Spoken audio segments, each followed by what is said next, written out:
Pension मिलती है, यहाँ की सरकार नौकरी देती है, पूरे परिवार को मेडिकल सुविधा होती है, कार्ड की परचेजिंग सुविधा होती है।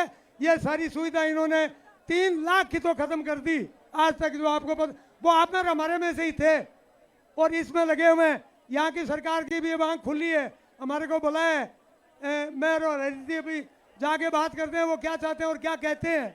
अगर कोई गिल में दाना पड़ेगा तो बहुत खुशी की बात होगी। इसके अंदर एक बात और जोड़ दूं, हमारे जोधपुर के अंदर नेशनल लॉ यूनिवर्सिटी है। नेशनल लॉ यूनिवर्सिटी हमारी राजस्थान सरकार की है, उसमें SC ST का आरक्षण है, वो इनकी मर्जी पे है। यूनिवर्सिटी के संविधान में इन्होंने प्रावधान डाला था, घनश्याम जी तिवारी तो मंत्री था, और OBC का आरक्षण 0। क्यों? एक बात बता दूं, या तो सरकार करेगी, नहीं करेगी तो उस यूनिवर्सिटी को बंद करवाना है, नहीं चलने देंगे। हमारे को आरक्षण देगा तो ही चलेगी। हाई कोर्ट और सुप्रीम कोर्ट के अंदर कोई आदमी हाथ खड़ा करके कह दे कि हमारा कोई आदमी है क्या? कोई नहीं है, लेते ही नहीं है। ये बेईमान है सारे मिले हुए देश के लोग। 40-45 परिवार, 50 परिवार हैं, उन्हीं के हाई कोर्ट और सुप्रीम कोर्ट में आते हैं। 45 साल की उम्र से पहले वकील को लेते हैं, वो सुप्रीम कोर्ट तक जाता है। ये करूतियां जो है ये सारी खत्म करवानी है। बाकी स्टेटों में इस तरीके की नहीं है, यहाँ ज़्यादा है। UPSC की भर्तियाँ सही आती है। मैं ज़्यादा कुछ नहीं कह के, लोगों ने बहुत कुछ कहा। हमारे साथ आज आने वाले मित्र दोस्त, मैं सबको बहुत बहुत बधाई देता हूँ, धन्यवाद देता हूँ आप लोगों को जो आपने बीड़ा उठाया। मेरी 22 साल से जोर लगा लिया, नहीं चली। जिस दिन आप रोड पे आए, आज हमारी बात सुनने के लिए मजबूर हुए। मैंने कूटलो में कागज लिखा था। धन्यवाद। जय हिंद। राम राम साहब। बहुत बहुत धन्यवाद आदरणीय राजाराम जी साहब का।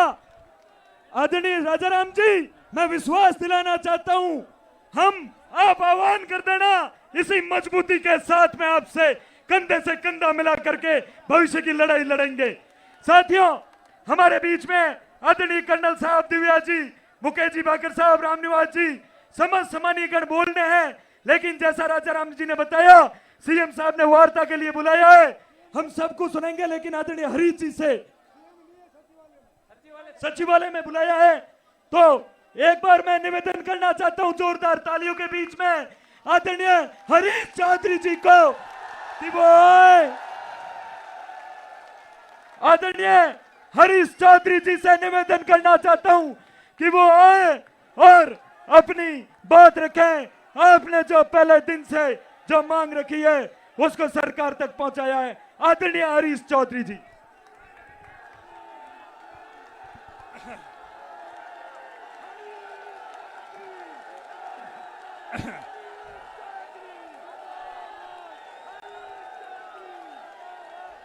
हरीश चौधरी। राम राम साहब। हजारों की संख्या में आए हुए युवा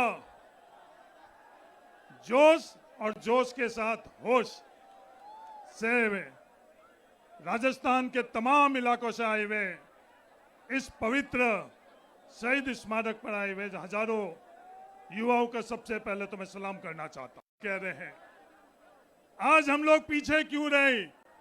क्योंकि हम पार्टियों की जिंदाबाद कह रहे हैं। हमको जिंदाबाद किसकी करनी है? हमारे हक के, हमारे अधिकार की, हमारे पूर्वजों की, हमारे संघर्ष की। ये समय बदल चुका है। एक वक्त था जब हमारे हाथ के अंदर हल हुआ करता था और कर्नल साहब जैसों के हाथ में बंदूक हुई थी। जय जवान जय किसान। पर ये जिस किसी ने, मैं दुनिया को बताना चाहता हूं, जिस किसी ने यह बनाया है, समय बदल गया है। ये इन मजबूत हाथों के बीच में हल, बंदूक के साथ साथ कलम भी आ चुकी है। ये सिर्फ एक झंडा नहीं है, ये सिर्फ एक चिन्ह नहीं है। जिस किसी ने बनाया है उसको मैं धन्यवाद देना चाहता हूं। और दुनिया देख लो, ये बदलता हुआ किसान, ये बदलता हुआ देश, ये आने वाले समय के अंदर इस कलम की ताकत से हम लोग जो हमारा हक है, अधिकार है, हिस्सा है, हिस्सेदारी है, वो सुनिश्चित करेंगे। इसलिए मेरा आप सब लोगों से निवेदन है कि आप अपने आप की जिंदाबाद बोलो। ये संघर्ष किस लिए करना पड़ा?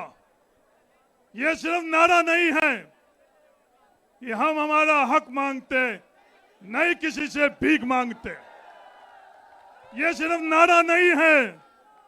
हमारे देश के संविधान ने, जो दुनिया के सबसे बेहतरीन संविधान है, उसने हम लोगों को आरक्षण दिया है।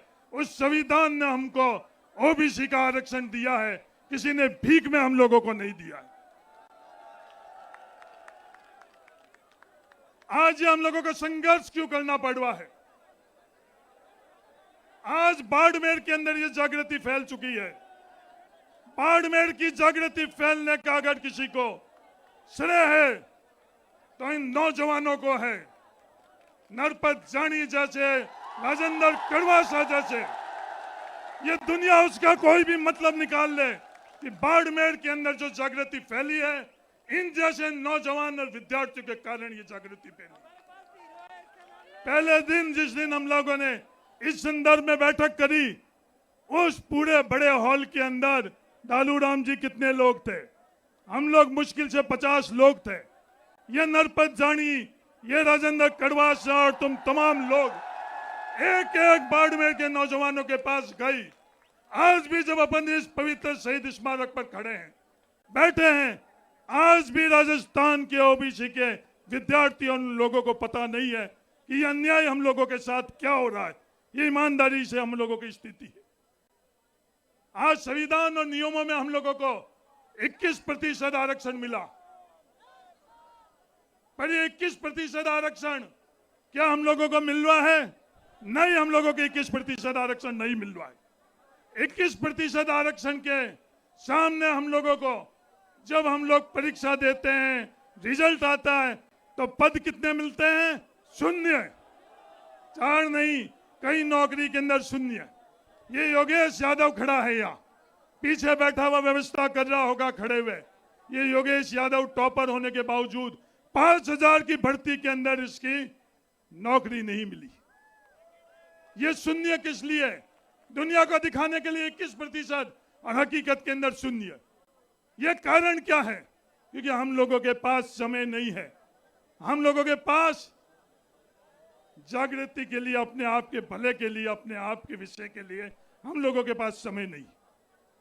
ये हकीकत है। आज 2018 के अंदर जो परिपत्र हुआ, आप लोग आप बैठ जाओ। ये सब लोग, सभी महानुभावों से निवेदन है, बैठ जाइए। 2018 के अंदर एक परिपत्र राजस्थान की सरकार ने निकाला। 2018 के परिपत्र के अंदर भूतपूर्व सैनिकों के आरक्षण की व्यवस्था क्या है, संदर्भ में वो परिपत्र निकला है। वो परिपत्र गलत है।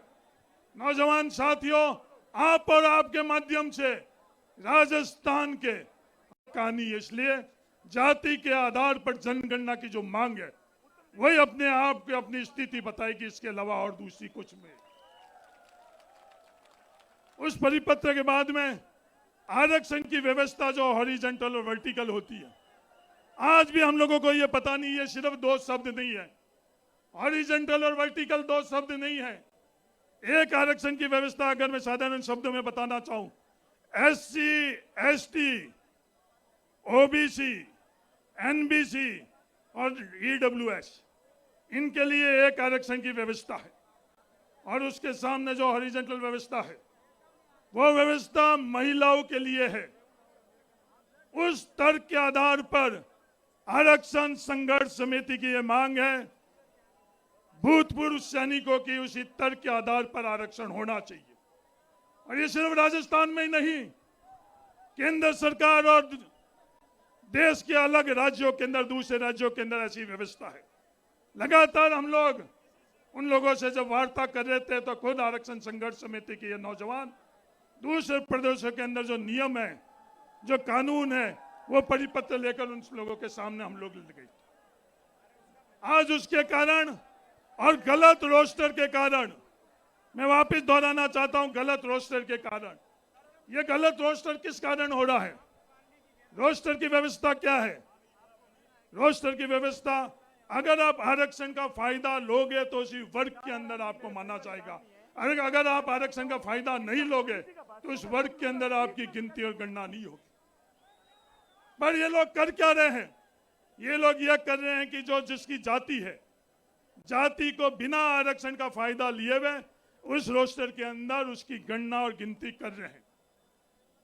इसके कारण हम लोगों को जो हमारा हक है, हमारा अधिकार है, वो पद मिलने चाहिए, वो मिल नहीं रहे। ये रोस्टर की गणना बिल्कुल गलत है।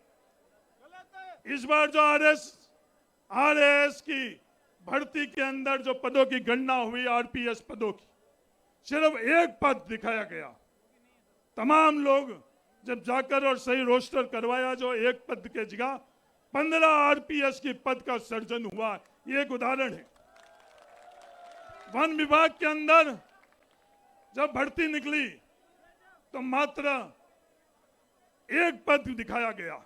हम लोग सब हमारे परिवार के मुखिया हेमाराम जी के पास जाकर जब उनको समझाया कि ये स्थिति है, आज हेमाराम जी वहां बैठे हैं तो उन्होंने वो संशोधन कराकर एक की जगह 77 पद ओबीसी का सर्जन करा दिया। पर हर जगह हेमाराम जी नहीं है, हर जगह हमारा आदमी नहीं है। वो सोच के खिलाफ हमको संघर्ष करना पड़ रहा है, जिस सोच के कारण 21% कागजों के अंदर और भर्ती हमारे शून्य की। हकीकत ये चीज, इन दोनों के कारण, इन दोनों विसंगतियों के कारण हम लोगों को शून्य भर्ती हो रही है। 21% आरक्षण क्या जायज है नाजायज है, ये एक दूसरी संघर्ष है। 27% आरक्षण हम लोगों को मिला केंद्र सरकार की तरफ से, पर सुप्रीम कोर्ट के फैसले का हवाला देते हुए वो 27% आरक्षण जो मिला हुआ आरक्षण था उसको 21% कर दिया गया। पर वो संघर्ष हमारा लंबा संघर्ष है। पर इस दफे जो आरक्षण संघर्ष समिति ने 2 मुद्दे के ऊपर तय किया कि प्राथमिक तौर के ऊपर ये 2 मुद्दे 2018 की विसंगतता के संदर्भ में जो परिपत्र है उसमें संशोधन होकर और महिला आरक्षण के तर्क के ऊपर हॉरिजॉन्टल हम लोगों को चाहिए। दूसरा, सही रोस्टर। तीसरी जो बात है, जैसे ही ये 2018 का परिपत्र में संशोधन होगा उस वक्त में एक वादा आप सब लोगों से लेना चाहता हूं।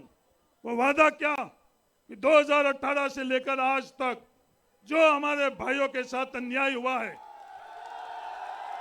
उस शैडो पोस्ट के लिए आज तो हम लोग हजारों की संख्या में आई हैं, अपने उन हजार चंद लोगों के पदों के लिए भी हमको वापस आना पड़ेगा। ये वादा मैं आप सब लोगों से लेना चाहता हूं। ये जो शैडो पोस्ट के लिए जिस जोश से आज लोग आ पाई हो, उस जोश से ही उस दिन आपको आना पड़ेगा। यहाँ किसी भी प्रकार का हम लोगों ने टेंट की व्यवस्था नहीं करी थी। बाड़मेर के अंदर आयोजन हुआ, उस दिन भी टेंट की व्यवस्था नहीं थी, पर इन नौजवान साथियों विद्यार्थियों ने खुद ने टेंट लगवा दिया। किसी ने उनको पैसा नहीं दिया, अपने आप ही वो लोग टेंट लेकर आए और टेंट लगाया। हम लोग तो टेंट में बैठे और 90% विद्यार्थी उस तपती धूप के अंदर उस सड़क पर बैठे। ये व्यवस्था बदलनी थी, इसलिए व्यवस्था बदलकर आज इस शहीद स्मारक के ऊपर किसी प्रकार की टेंट की व्यवस्था नहीं करी गई। जिस तरह से आप संघर्ष कर रहे हो उसी तरह से हमारे बुजुर्ग राजा राम जी मील साहब हो या कर्नल सोनाराम जी हो या नौजवान बलजीत यादव हो, मुकेश हो, निर्मल हो, तमाम लोग इस संघर्ष के अंदर आपके साथ इस तपती धूप के अंदर खड़े। आज दुनिया ये पूछ रही है कि किसान अपना खेत छोड़कर नौकरी के लिए दौड़ रहा है। ये दुनिया हमसे पूछ रही है। हाँ, हम लोग जहां भी हम लोग बढ़ सकेंगे उसकी तरफ दौड़ेंगे। ये खेती भी, ये जमीन भी हमको किसी ने भीख में नहीं दी, ये भी हमारे को संघर्ष से खातेदारी का अधिकार मिला है। बाड़मेर में रामदान जी डौकिया, बलदेव राम जी बिरदा, परसाम जी मदेना, नाथूराम जी मिर्दा, पूनम चंद जी विश्नोई, इनके संघर्ष से जमीन हम लोगों को मिली, खातेदारी का अधिकार हम लोगों को मिला। किसी ने भीख में हम लोगों को नहीं दी। उस खातेदारी के अधिकार और जमीन का मालिकाना हक, जिस जमीन पर हम लोग मजदूरी करते थे, आज उस जमीन के मालिक हम लोग हैं। इस व्यवस्था के अंदर भी हम लोग मालिक कैसे बनेंगे, हमारी हिस्सेदारी और भागीदारी कैसे रहेगी, हमारी हिस्सेदारी और भागीदारी इस कलम की ताकत से हम लोगों की रहेगी। आज लोग यह कह रहे हैं, जब कभी भी हमारी मांग होती है तब ये विराट और ये विरोध की बातें क्यों उत्पन्न होती है।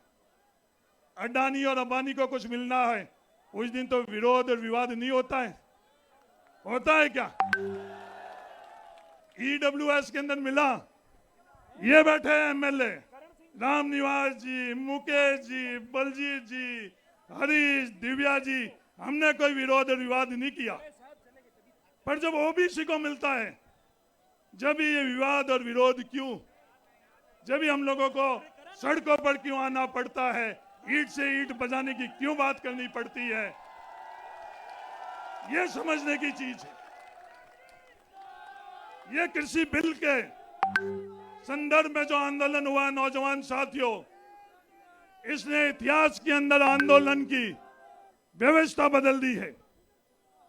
कृषि बिल के संदर्भ में हम लोगों के साथ कोई नहीं खड़ा था।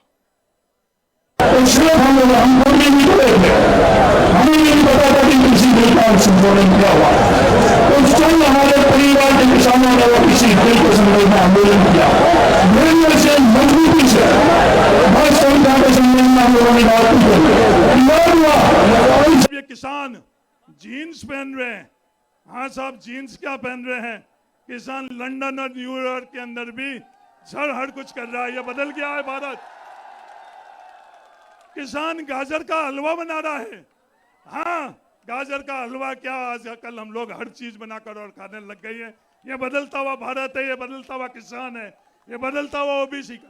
कई विवाद हुए, जवान थे, इन्होंने किसी से विवाद नहीं किया, विरोध नहीं किया। लगातार जहां भी जरूरत पड़ी तर्क के साथ सरकारों के सामने, मीडिया के सामने, दुनिया के सामने अपनी बात को तर्क के आधार पर बोला। 1 साल लंबा संघर्ष चला, दुनिया का कोई भी आंदोलन इस तरह का नहीं था इतिहास के अंदर, पर उनको हक और अधिकार मिलकर आए। मैं आप लोगों से निवेदन करना चाहता हूं, दुनिया चाहती है किसी प्रकार का विवाद और विरोध करें। हम लोग विवाद और विरोध नहीं, हम हमारा हक और अधिकार चाहते हैं, हक और अधिकार चाहते हैं। बोलेगी, हम लोग जब वार्ता के अंदर जाते हैं, जब ये अचानक एकदम कैसे हो गया ये ओबीसी का, दुनिया को बताना चाहता हूं मैं, ये अचानक इसलिए हुआ कि उससे पहले हम लोगों को भी नहीं पता। ये योगेश यादव, रमजान जैसे नौजवानों के साथ जो अन्याय हुआ, ये नौजवान घर घर लोगों के घूमे, पर किसी ने इनकी बात पर विश्वास नहीं किया। मां से उन घरों से क्या जवाब मिला कि आपने परीक्षा के अंदर तैयारी नहीं करी, मेहनत नहीं करी, इसलिए आप लोगों की भर्ती नहीं हुई। ये जवाब उन लोगों को मिला जब दुनिया को पता लगने लगा कि नहीं, ये हमारी योग्यता के आधार पर तैयारी से हम लोगों के साथ भर्ती के अंदर हम रुके नहीं हैं। ये रोकने का जो षड्यंत्र चल रहा है, वो नियमों में संशोधन कर कर, व्यवस्थाओं के अंदर बाधक कर कर, और ये व्यवस्था करी जा रही है, ये हकीकत है। इसलिए जो हम लोग लेट हुए हैं उससे आप लोग चिंता नहीं करो, जागृत हुए और जागृत भी पूरे नहीं हुए हैं। गाड़ियों की व्यवस्था हम लोग नहीं करा सके। बाड़मेर के अंदर आपस के अंदर किसी ने भी गाड़ी की व्यवस्था नहीं कराई। बाड़मेर का प्रत्येक ओबीसी का व्यक्ति ने खुद ने उसके हिस्सेदारी, भागीदारी कर कर और बाड़मेर के अंदर गाड़ी कर। किसी ने 500 रुपए की व्यवस्था करी, किसी ने लाख रुपए की व्यवस्था करी, और यही जागृति है। इसलिए मैं कह रहा हूं कि जिंदाबाद अपनी आप की बोलो, जिंदाबाद किसी की नहीं बोलो, जिंदाबाद आप खुद अपने आप आए। 150 गाड़ियां लगने के बावजूद भी लोगों को उस गाड़ी के अंदर सीट नहीं मिली। पर ये नरपत जानी और बाड़मेर के नौजवान रुके नहीं, गाड़ी में सीट नहीं मिली तो रुके नहीं, किसी का इंतजार नहीं करा, ट्रक आई तो ट्रक के ऊपर भी चढ़कर और यहाँ आ गई, किसी को शिकायत नहीं करी कि साहब एयर कंडीशन गाड़ी आनी चाहिए, सब हम लोगों के लिए बस में सीट होनी चाहिए, अपने आप ही नौजवान आई। बीकानेर से भी इसी प्रकार से जो व्यवस्था करी गई है उस व्यवस्था से बहुत ज्यादा तादाद में लोग इकट्ठे हुए, बीकानेर से भी सब लोग आई, सूरतगढ़ से भी लाई, नागौर से भी आई, हर जगह से आई। एक भ्रांति शेखावटी के अंदर फैलाई जा रही है। नौजवान साथियों, आपके माध्यम से मैं हर किसी को यह बताना चाहता हूं, 12.5% भूतपूर्व सैनिकों की भर्ती के अंदर एक पद भी भूतपूर्व सैनिक का कम नहीं होगा, नहीं होगा, नहीं होगा। ये भ्रांति हम लोगों के परिवार के भूतपूर्व सैनिकों में फैलाई जा रही है कि जो ये इनकी मांग है, अगर व्यवस्था बदलेगी तो भूतपूर्व सैनिकों आपका जो हक और अधिकार है, आपके पद ये ओबीसी ले लेंगे। नहीं, ये बिल्कुल गलत बात है, ये बिल्कुल झूठ है। कोई भी इस संदर्भ में बात करना चाहता है, बहस करना चाहता है, चर्चा करना चाहता है तो हम लोगों से आकर कर लें। 1 लाख की भर्ती के अंदर एक भी भूतपूर्व सैनिक का पद कम नहीं होगा। ये मैं आपके माध्यम से तमाम भूतपूर्व सैनिकों को विश्वास दिलाना चाहता हूं। मेरे बाद में कर्नल सोनाराम जी, हाँ, मैंने और कर्नल सोनाराम जी ने आमने सामने चुनाव लड़ा, ये जीत गई, मैं हार गया। इनकी पार्टी अलग, मेरी पार्टी अलग। राजनीतिक लड़ाई कबड्डी हम अपने आप अपने तरीके से लड़ेंगे, पर यहाँ इस मांग के लिए हम सब एक है। कोई भी पार्टी के, इसलिए हम लोग किसी पर दोषारोपण नहीं कर रहे हैं, किसी को हम लोग गलत नहीं बता रहे हैं, कोई विवाद नहीं कर रहे हैं। हम लोगों की सिर्फ इकलौती मांग है कि जो हमारे साथ अन्याय हुआ है उस अन्याय को हम लोगों के साथ सुधार कर जो त्रुटि सुधार कर हम कई दफे डीओपी के लोगों के साथ, अधिकारियों के साथ बैठे, उन्होंने लगभग 100 सवाल हम लोगों के सामने किए।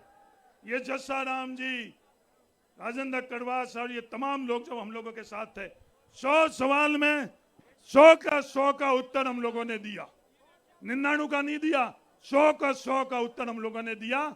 और हम लोगों ने नियम, कानून, कागज के माध्यम से उनकी हर बात का उत्तर दिया है। वो दिन गए जब हम लोग जिंदाबाद ही करते हैं। अब ये दिव्या मदेरणा बोलती है तो बड़ी सोच समझकर और पढ़कर बोलती है। वो बड़े बड़े धन्ना सेठ पहले से ये मानता था कि नहीं, कोई किसान परिवार से आया है, उनको नियम और कानून क्या पता। ये बलजीत यादव बोलता है तो ये बहुत सोच समझकर बोलता है। अब ये दुनिया भूल नहीं करे कि हमें पता नहीं है, कानून नियम से हम लोगों का हक और अधिकार। तो मेरा आप सब लोगों से ये निवेदन करता हूं, आज सिर्फ 20-25 हजार लोग अपन यहाँ इकट्ठे हुए, जगह कम पड़ गई। कर्नल साहब ने ओढ़वा दिया कि जगह तुम लोगों ने ठीक नहीं करी। जो आज हजारों की संख्या के अंदर आई हैं वो यहाँ पहुंच भी नहीं पा रहे हैं, वहाँ जाम में फंसे हुए। ये संघर्ष है कर्नल साहब, ये सड़कों पर संघर्ष है अपन लोगों के। हमारे को न्याय कहां से मिलेगा? न्याय हमको सरकारों से मिलता है, कैबिनेट से मिलता है। न्याय हमको कहां से मिलेगा? एग्जीक्यूटिव अधिकारियों से मिलता है। हमारी आवाज कहां से है? इन मीडिया के माध्यम से। अगर यहाँ न्याय नहीं मिलेगा तो हमको न्यायपालिका से न्याय मिलेगा। फिर इसके साथ साथ संविधान ने लोकतंत्र के हमको अधिकार दिया है। जो ये सिर है, ये ताकत है, इन सिरों से और इन ताकत से बड़े कानून, बड़े से बड़ा नियम भी बदला जा सकता है। हमारा तो जायज मांग है, जायज हक है, जायज अधिकार है। तो मेरा आप सब लोगों से ये निवेदन है, राजा राम जी मील और हम लोग सब जाकर उनसे बात करेंगे। कई दफे बात कर चुके हैं, कृषि बिल के संदर्भ में कई दफे उन्होंने बात करी, पर ये हक और अधिकार हम लोगों का जायज है, लेकर रहेंगे। मैं बहुत जोशीली बात कर सकता हूं, बहुत विवाद की बात कर सकता हूं, ईंट से ईंट बजाने की बात कर सकता हूं, उल्टा करने की बात कर सकता हूं, दोषारोपण करने की बात कर सकता हूं, पर आज ये मौका नहीं है। आज हमारे अर्जुन की आग की तरह इकलौता हमारा मकसद 2018 की परिपत्र में संशोधन, सही रोस्टर और परिपत्र के संशोधन के तुरंत बाद जो शैडो पोस्ट है उसका संघर्ष। बाकी आंदोलन जब तक अपन जिंदा रहेंगे वो आंदोलन चलता रहेगा, संघर्ष चलता रहेगा। ये कभी भी मेरा आप लोगों से घर में सलाह है, कभी भी विवाद और विरोध अपनों का नहीं करना। अगर कोई नहीं आया है तो भी उसका विरोध और विवाद हमको नहीं करना। दुनिया चाहती है कोई बाद में आया है तो भी विवाद और विरोध नहीं करना। ये आंदोलन सबका आंदोलन है, ये जाजम सबकी जाजम है। आज आया उसकी भी है, बाद में आएगा उसकी भी है। ये विवाद और विरोध, ये जिंदाबाद और मुर्दाबाद हम लोगों को जहां हमको पहुंचना था उससे हमको बहुत पीछे छोड़ दिया। इसलिए इस कलम की ताकत से, एकजुटता से हमारे को हमारी मंजिल तय करनी है। यही आप सब नौजवानों को मैं कहना चाहता हूं। आप हजारों की संख्या में आए के लिए तहे दिल से आपको बहुत बहुत धन्यवाद। डॉक्टर करण सिंह जी यादव भी आए थे, पर गर्मी ज़्यादा होने के कारण वो कुछ बोल नहीं सके। मेरे बाद में कर्नल सोनाराम जी, मुकेश जी, दिव्या जी और तमाम लोग बोलेंगे। कितना समय लगेगा वहाँ? 30 मिनट लगे, 45 मिनट लगे, लगना तो 1 मिनट चाहिए। मैं और राजा राम जी और संघर्ष समिति के लोग अब हाथों हाथ वहाँ जाकर आते हैं। तब तक आप लोग यहीं बैठे रहना। पानी की व्यवस्था कम, खाने की व्यवस्था तो आपने करवा दी पर कर्नल साहब का कहना मेरे भाषण सुनकर जाओगे, तो कर्नल साहब का हम लोग भाषण सुनकर जाएंगे। यहाँ आएंगे, यहाँ से कोई भी जाना नहीं। हमने आपका भाषण सुना, बैठो 10 मिनट। वो सेक्रेटरी कहीं नहीं जा रहे, बैठो। नहीं बैठो, ये जाएंगे। नहीं। बहुत बहुत धन्यवाद आदरणीय हरी जी का। अब हम निवेदन करेंगे आदरणीय कर्नल साहब से कि वो आए और अपनी बात रखें। धन्यवाद।